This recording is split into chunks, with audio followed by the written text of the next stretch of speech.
Free agency is right around the corner. Monday, legal tampering period is going to begin. And we're going to look at the Eagles' 2024 opponents, what the free agency needs might be, and where they might look to shore those up, and what areas of concern we might be able to attack. As well as look at general dealings around the league, signings that have happened, because people are putting a priority on getting their own guys signed before things open up. As well as some possibilities for the Eagles on the open market. What's up? It's your boy Cintron coming back at you with another analysis video. And I kid you not, that's my real name. And we're going to get to those free agency needs that we spoke of. And let's see, the first opponent, we're going to face the NFC South this year. So let's just go ahead and look at the opponents we're going to face. Like I said, we're going to face the Buccaneers, the Saints, the Falcons, and the Carolina Panthers, in addition to the Green Bay Packers, as well as the Los Angeles Rams, and our usual 1, 2, 3, 4, 5. I missed one. But anyways, you know what I'm saying. Our usual NFC East foes. But first up here, the Falcons, who have some cap space, but they're actually in the same neighborhood as us, despite having a losing record last year, 7-10. And they need quarterback, edge, and wide receiver. Desmond Ridder was not it, so we'll see who they look to bring in. Most likely it's going to be a big ticket free agency guy. Could be Russell Wilson, or it could be a trade via the Bears for someone like Justin Fields. Don't know, but they're going to have some competition on the open market because they're going to have to shell out some money, and they're not too financially supple in that department. There's been rumors of Kirk Cousins coming as well. He has some connections there in that city. So it'd be quite interesting for them. On the edge, I think they're going to look to draft someone. A common mock for them has been Dallas Turner, infusing that front with some speed. Wide receiver, they're mostly good. They just need, I think, a second guy to pair up with Drake London. Kyle Pitts is an excellent tight end. They released Jonathan Smith, but they need something there. And like looking here, he's old, and he was a free agent from Pittsburgh the previous season. They got some pressures, but they're going to need to replace those guys most likely as they're going to go off to see greener pastures. The Carolina Panthers only paying with $11 million here.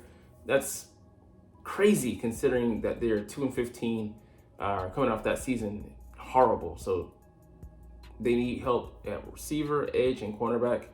They have one, J.C. Horn, who's didn't finish last season, still on the mend, waiting for him to play a complete season. They need a running mate for him, as well as maybe potentially a guy who can be CB1. On the edge, Brian Burns, help this guy. Because, they have him on a franchise tag, but Frankie Louvu is most likely going to leave. He brought some pressure off the edge, blitzing and such. So they're going to need to replace that cupboard and hopefully get this guy a running mate. And receiver, some other guys are leaving. They had some short-term deals. They traded away DJ Moore, who could have helped this receiving core, but they're going to look to bring somebody in with the draft, most likely. And it's the cheapest way to go, and then to grow with Bryce Young.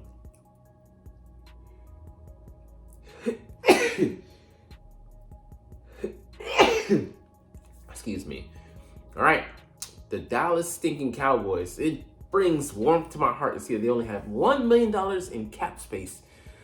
Man, they can't do much. They got to make some cuts. They're going to let Tyron Smith go because they don't have the money to retain him. He's going to, still be a big draw on the open market. Tony Pollard probably gets the same treatment. They're looking for someone else. He wasn't dependable for them last season. Had a career low, 3.9 per carry, I believe. Tyler Bidiaz, he's been stable for them, but they just don't have the cap space, man. Which is, like I said, for me, I'm all smiles. How are they even going to sign their own rookie draft class? So they need help at linebacker, running back, and O-line. And that's interior and exterior, because they're going to shift some pieces around. I believe that Tyler Smith, the left guard, is going to replace Tyron Smith, and then they're going to look to draft a guy probably to place on the inside next to him or the other side. But they need some help. And running back, most likely they should go with the cheapest option in the draft. But hopefully they try to spend bucks on somebody like Saquon, bring him in, and it doesn't matter, yes, they're going to have a good receiving core to pair with that. But if you have holes in your roster, it's just going to be the repeating cycle for Dallas. And how many seasons and counting without getting to the Super Bowl, or at least the NFC championship game, or just winning 2 playoff games in a row. So you love it. You love it. All right, next up, the Green Bay Packers. I thought they would have been flush with more cap space, but they only have $13 million at their disposal. Their needs are D tackle, left tackle, and running back, and they most likely can look to fill that. They're in a good year to fill that tackle spot, because David Bakhtiari is potentially a cut candidate, but they need to.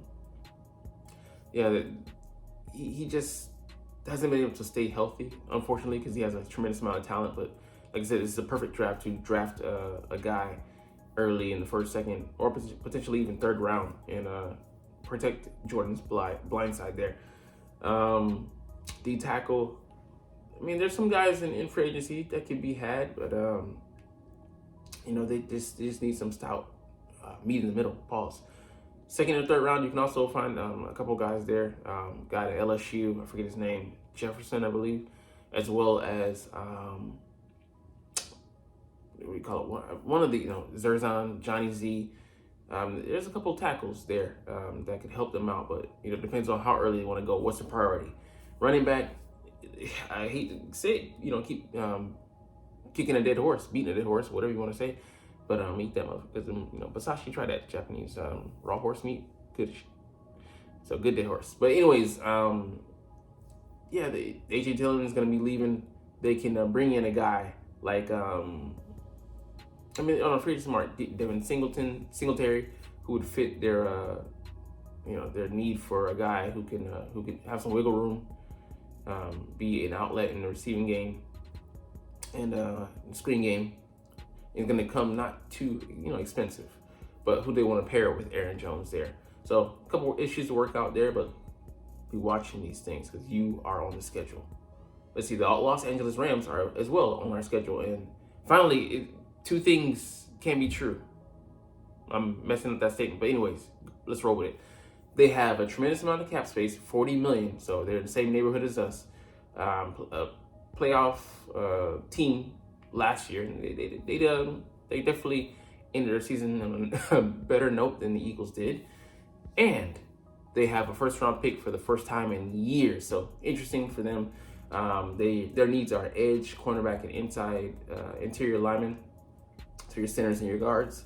On the edge, I think they let walk last year. Forgetting the young linebacker out of Georgia who ran like a 4.4, crazy, but he had 10 sacks with them. But looking to replace that, but they do have one guy, Byron Young, who is a boon for them.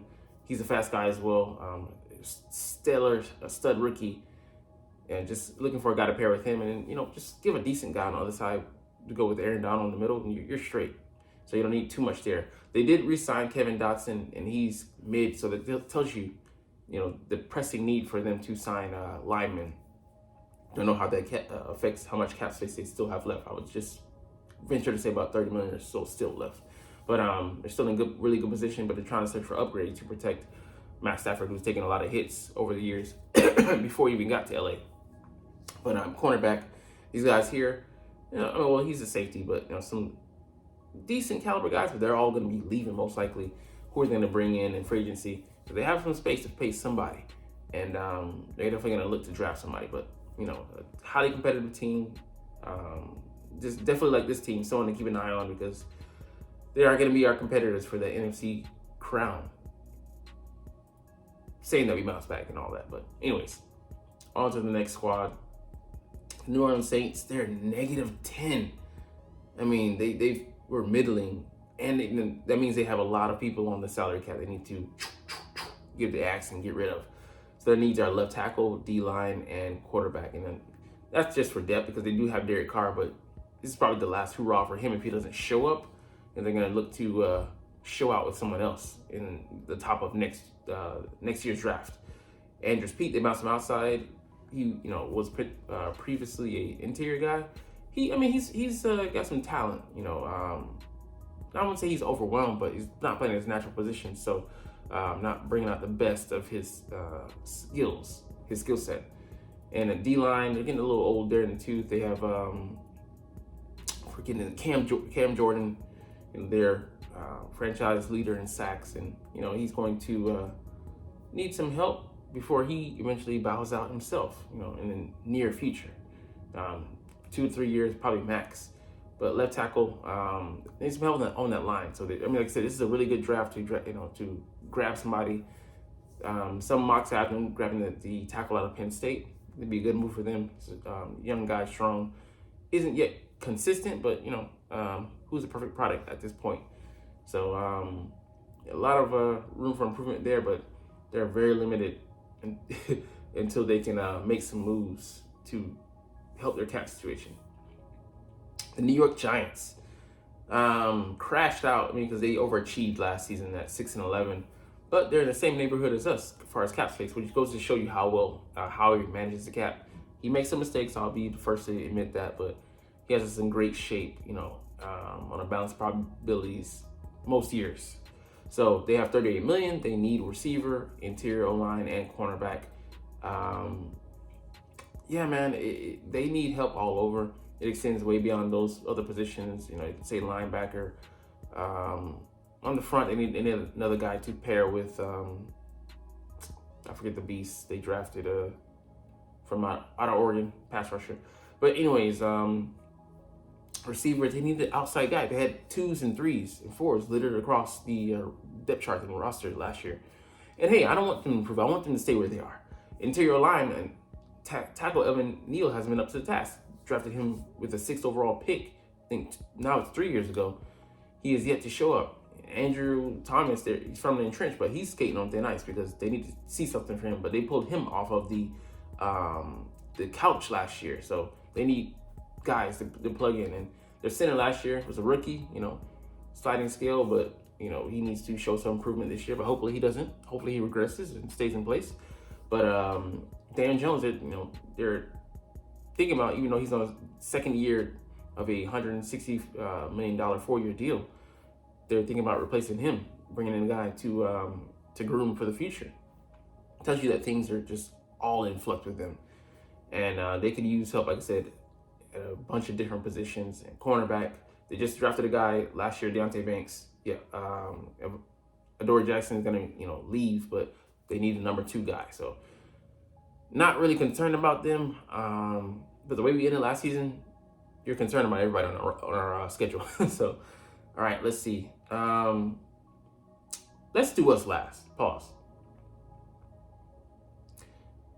Tampa Bay. So they have $14 million available.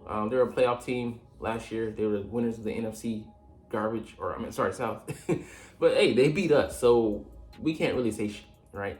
They need help at QB, linebacker, and edge. They're going to re-sign Baker, most likely. So that's going to eat into some of their cap. Linebacker, they could release some guys already. Levante David and Devin White are both free agents. So do they look to retain one of those guys or neither of them? Don't know. But the edge as well, they had to release Shaq Barnett, tagged Antoine Winfield. So they're not flush with space. And in a good position to win, at the very least compete for that division there in a weaker NFC South. And it's just the bottom dweller, the cellar of any conference out there. It's the worst one out there. But it still does get you an automatic playoff spot. So they can't help that they're in that division, but take advantage of it or don't. But the draft can address all of these because they're looking for a backup most likely. So they're in a good position. And like I said, with the weakened division, you don't need to do too much just to qualify. Let's see, the Washington Commanders. They are flush with the most amount of cap space, $91 stinking million. There's so much they can do with that, to give their franchise a facelift in one season.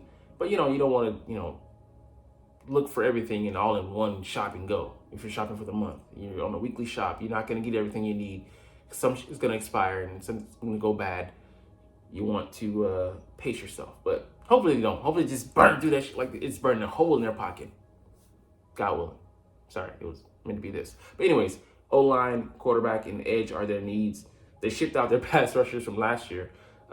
before they faced us, Montez Sweat and Chase Young. I'm like, I'm not after they faced us. I'm like, damn it, do that before we face you so we can get the dub or help us.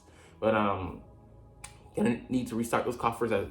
Jonathan Payne and Jonathan Allen, the Jonathans are rocks in the middle. So just surround those guys with decent talent, and you should still maintain some semblance of a strong pass rush. And on the edge, sorry, I just said that. On the interior of the line, they need help everywhere. Also on the right side, Sam Cosmi, but it's a former Chiefs starting lineman. I mean, he's not good. It's not good. So I mean, they need help everywhere. Quarterback, Sam Howell is not the answer. So they would be drafting a guy. Maybe Drake May, maybe Jaden Daniels from LSU. They need to grab someone though.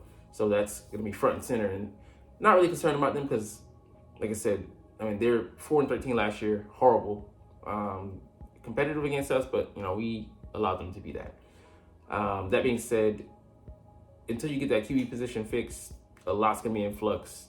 Even if you just have average, you're ahead of a lot of these bad teams like them and the Panthers, who they have the quarterback, but they need to equip him with better, and he also needs to just learn. But that comes with time.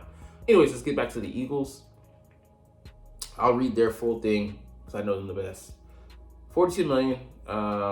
Recently cut Avonte Maddox. I think that factors into it. So I think we really did make it a pre-June first cut. That would be a favor to him. I don't know why we would do that, but it is what it is. We need help at DB, interior line, and running back, but really that's linebacker as well. We need receiver. Let's see. I think those are the 5 or 6 positions that we need help at, and back and tight end as well. The Eagles are planning to fix this offseason. Definitely do. Kellen Moore is going to need some pieces, as well as Vic Fangio. These corners, he was okay, and I think he'll be okay for this season, but still you want to have an heir apparent in place. James Bradbury, just not good, man. Just not good. He could have a bounce back season, but you don't go into the season counting on that. So I still think he's a post June 1st cut, because it looked too bad, and the risk. I mean, seeing what he has and then cutting him would really be put him in a bad position. And if you're shaky on it right now, I think you should just go ahead and cut bait, like you did with Kevin, and save us $13 million. Gave us a tremendous boost. But a DB, free agency market, I want to see us get a mid to top safety, and then draft a guy that we can develop, or a mid guy is ideal. And at corner, hopefully, top guy. If not top guy, the top, tier 2 or tier 3 guy. And then in free agency, someone like Kendall Fuller would be a perfect guy just for that 1-year deal, short-term deal. And, like I said, don't try to put all your eggs in one basket in this one off season. You don't need a whole scale overhaul. Incrementally do that thing. Running back, free agency, and the draft. There's so many options out there. My perfect would be AJ Dillon, free agency, and then in the draft, get Isaac Grindo, my friendo Grindo. But we definitely struggled, but a lot of that is scheme as well, and then inadequate pieces. Like I said, linebacker, haven't even touched on that, and it's a huge need.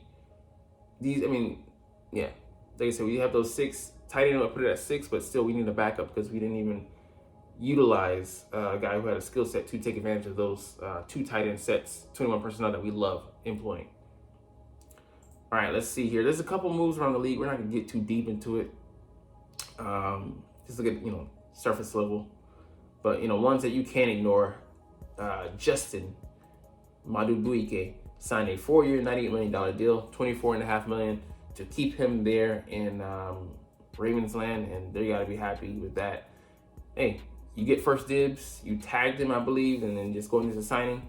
Easy money. Not for them to pay out, but they keep a talent. We had 13 sacks for them last year.